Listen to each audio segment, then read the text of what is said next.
தமிழகத்தில் அடுத்த கல்வியாண்டில் 100 அரசு பள்ளிகளில் ஸ்கூல் ITI தொடங்கும் திட்டம் உள்ளதாக ஹோசூரில் நடந்த நிகழ்ச்சியில் பள்ளி கல்வித்துறை இயக்குநர் கண்ணப்பன் தெரிவித்தார்.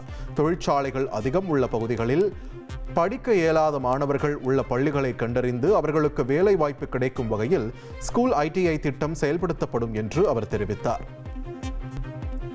தருமபுரி மாவட்டம் பென்னாகரம் அருகே தமிழக காவிரி எல்லையான ஒகேனக்கல் பிலிகுண்டுலு பகுதிக்கு வருகின்ற நீரின் அளவு 6000 கன அடியில் இருந்து 4000 கன அடியாக குறைந்துள்ளது. தமிழக காவிரி நீர்பிடிப்பு பகுதிகளில் மழை நின்றுள்ளதாலும் கர்நாடக அணைகளில் இருந்து நீர் திறப்பு முழுமையாக நிறுத்தப்பட்டுள்ளதாலும் நீர்வரத்து குறைந்துள்ளது. புதுச்சேரி சுல்தான்பேட்டையில் வீட்டை விட்டு வெளியே வந்த சிறுவன் சாலையில் நடந்து சென்றபோது தெருநாய் துரத்தி கடிக்க பாய்ந்ததால் அதிர்ச்சி அடைந்த சிறுவன் ஓடி வந்து வீட்டிற்குள் புகுந்து கொண்டார்.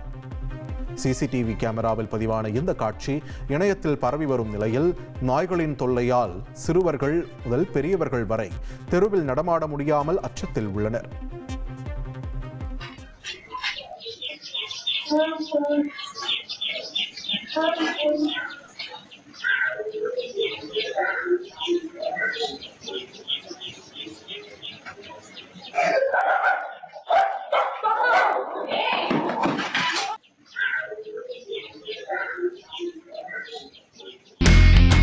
இனி செல்லும் இடமெல்லாம் செய்தி.